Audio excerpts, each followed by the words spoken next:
Greetings everyone, Pyraxis here. Welcome back to my channel, or welcome to my channel if this is your first visit.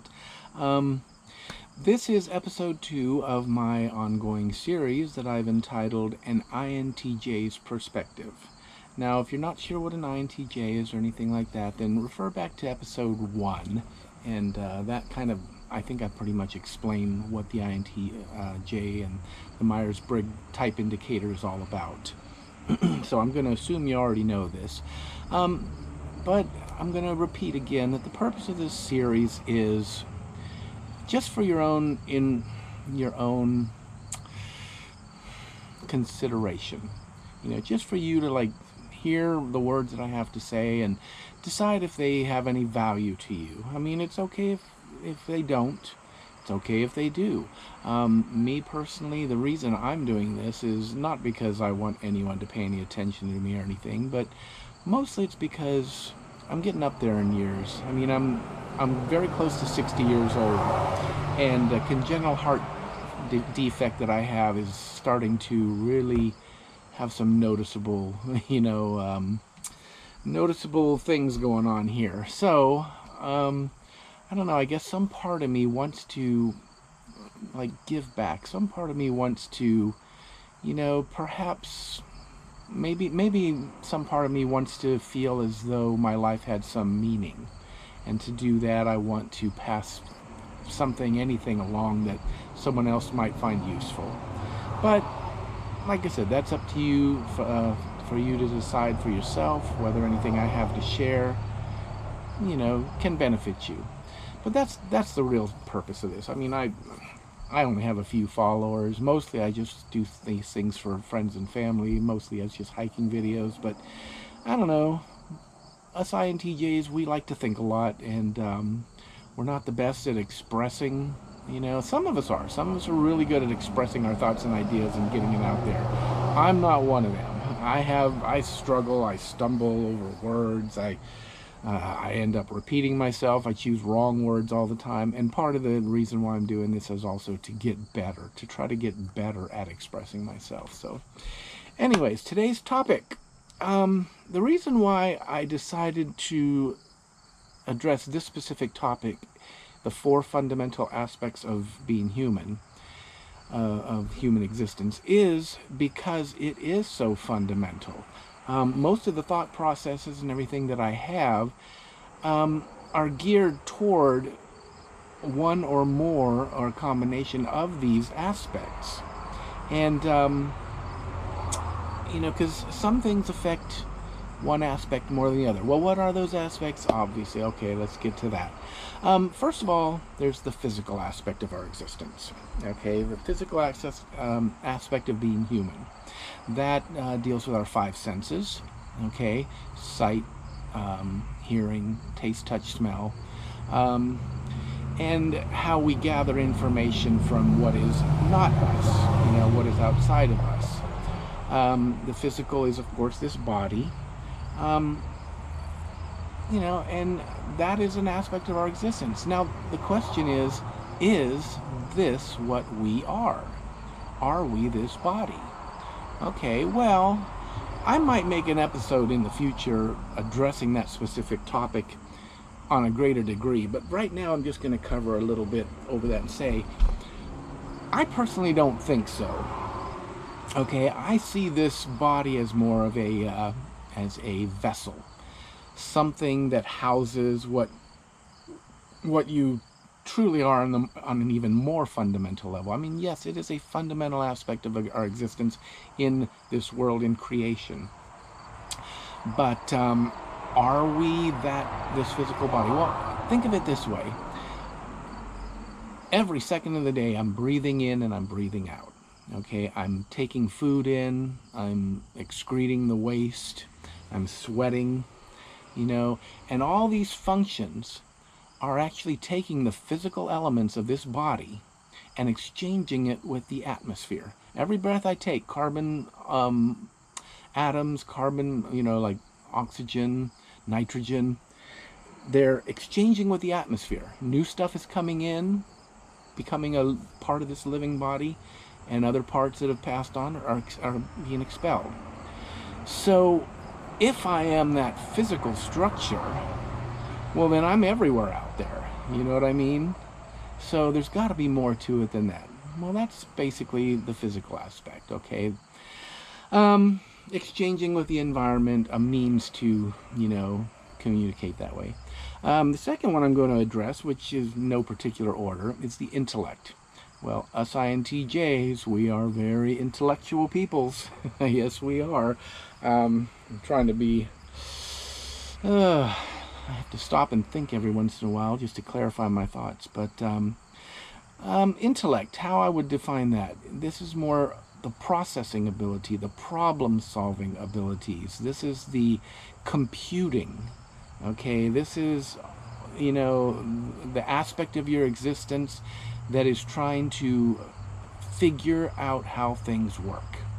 Okay, and it can try to figure out all the other aspects. It can try to figure out how emotions work, how the body works. I mean, this is science, okay, to a large degree. Deals with rationality and reason, okay, but I wonder too, is this what we are? Are we our thoughts? Are we our intellect? Or are we or is that aspect just some kind of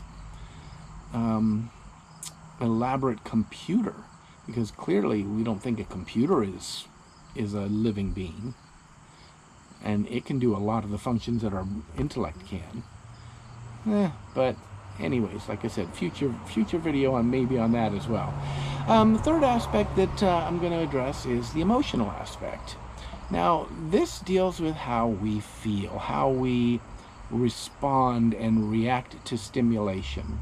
Okay, now we can respond and react in other ways, but primarily we respond and react with our emotional states, which do tend to be polar extreme, opposites. The camera keeps going a little wonky, sorry.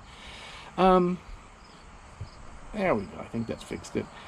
So, like I said, it's very reactionary. Some of us are very good at controlling or manipulating our emotions and choosing what path we can take, emotionally. That's kind of advanced for, most people just react. Okay, you see all the Karens of the world, no offense anybody out there, but that's what I think of when I think of reactionary emotion. Now, some of us can. I've developed the ability to observe a situation because I'm more intellect, and then I can say, how do I feel about that? I can ask myself intellectually, how do I feel about it? And I might have several thoughts, emotional thoughts or responses on the subject. Like something might make me sad, but at the same time it might make me angry. Well, I've developed the ability to actually choose which path I want to focus on. So, I mean, and that's part of that introverted feeling that INTJs are famous for. We pretty much keep our feelings inside. We generally have a fairly tight grip on them, like control. But sometimes we get overwhelmed. Sometimes we explode. I think I said that in the last episode. But that's the thing too. Are we what we feel? Well, clearly we are. These are all elements of our existence. Whether that is what we are at the core or not, well, it depends on how you define things. I mean, if you define it as being human, then yes, that's basically, a human has to have a physical body to be called a human. A human, pretty much to be a complete human, has to have an intellect, has to have an emotional response. And finally, the fourth of the fundamental aspects, and this is the one that most people either discount or question whether it is even real or exists or not, and that is the spiritual aspect of our existence. Now, let me explain how I define that. Now, most people think of spirituality and they think of religion. Well, that's not necessarily the case. Okay, yes, religion is a pursuit of spirituality, of your spiritual existence. But think of, the way I process spirituality, think of it this way. It is the force of animation. It is that quality, okay, that gives this body animation, okay, that allows this body to be alive, as opposed to, say, my Jeep. Obviously my Jeep, does not exhibit intelligent life or emotional life. It just sits there. It's just non-living, okay? But think of the spiritual aspect as that force of animation, or the life force. So it naturally then would deal with matters of existentialism and why we exist, and that is also a intellectual pursuit, and can be an emotional pursuit, but primarily your existence is a spiritual matter, in my opinion. Okay, you don't necessarily need the mind with its intellect or its emotions in order to exist. Think of a tree. As we know it, a tree doesn't seem to have an intellect or an emotional state, and yet it is still alive. It still has the ability to move its leaves towards the light, to extend its roots towards moisture, towards nutrients. It does do certain chemical reactions that we're just now starting to learn more about plants, how plants seem to communicate with one another on a non-intellectual or non-emotional level, which, think about it, it's like pretty wild. But yeah, that's basically how I define the spiritual aspect of existence, more as the life force. Okay, now don't get me wrong, I do consider myself Christian. I've studied all the religions, even Wicca and the weird ones, and different philosophies, Buddhism and Taoism, and I've studied all those things, and what resonates most with me and what I connect most with is the Bible and Christianity. So that's how I define myself. Now, of course, not everything is limited or in a box as to, to that, but that's again another topic in the future. So the reason why I actually bring this up is, like I said, I want you to understand how at least this INTJ's mind works. I tend to, when I'm contemplating something or when I'm dealing with a situation, I tend to break it down along those four aspects. Like, is this something that's affecting my physical aspect of existence? Is this something that's affecting my emotional, my intellectual, my spiritual?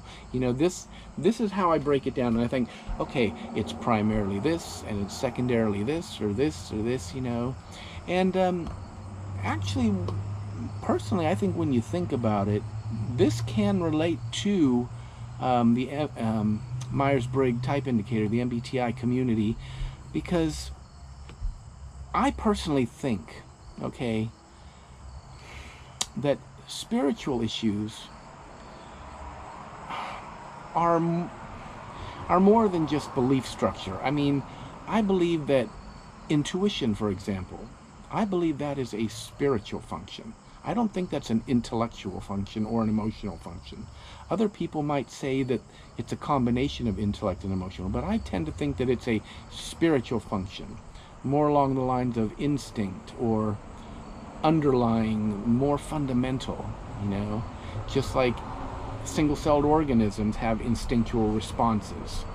I think a large part of intuition is spiritual in nature.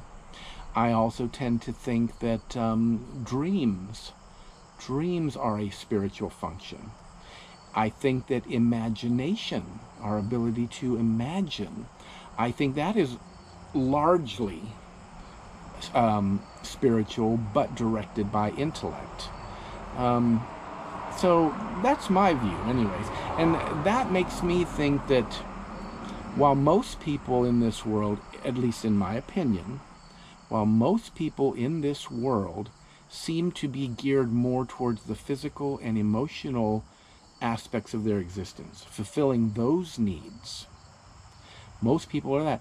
I think INTJs tend to be different. I think they tend to be polar opposites of that. I think instead of the physical, they tend to dwell more in the existential spiritual aspect. And rather than dealing with the emotional and dwelling in that sphere of influence, they tend to stay more in the intellectual version. And this is probably why they're seen kind of like as apart from or aside from or aloof and things like that. Because, come on, let's face it, most people that we see in the world who engage in the world with their physical and their emotional aspects. They go to a football game, okay, they watch the physical sport going on, and they cheer their fans, their fanatics, you know, and they're engaging the physical and emotional. Same with concerts, going to the bar, you know, pickups, you know, like that. Most people seem to dwell most dominantly, in my opinion, to the physical and emotional aspects. You know, just going out on the weekend and trying to get laid, you know, all that, drinking alcohol, physical experiment, you know, taking drugs, things like that. I mean, of course, yes, the other aspects also are present in that. You can't separate any four, because all four of these aspects are a part of us, and everything affects all those in different ways on different levels. But like I said, what is the main focus?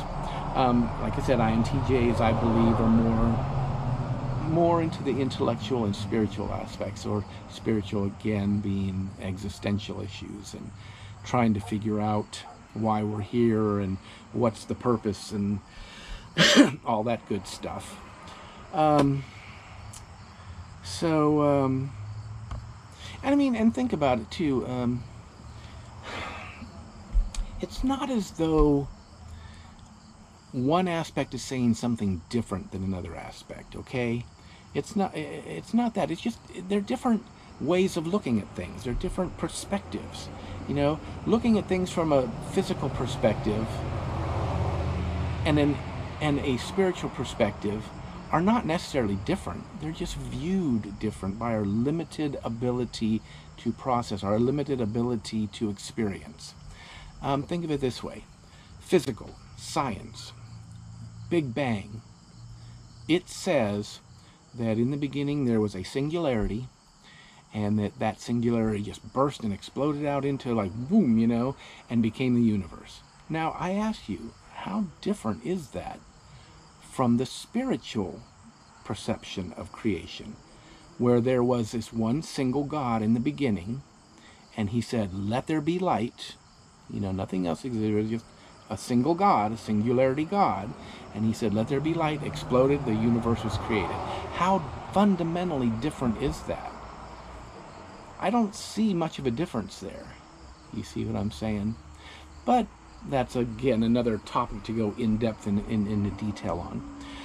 So, that's kind of why I wanted to bring up this topic early, because a lot of the processes that I will be addressing later, a lot of the episodes, a lot of the topics that I'll be addressing later, I'll probably be referring to, like, is it a physical thing? Is it because that's how my brain tends to work. You know, it tends to look at things in those ways.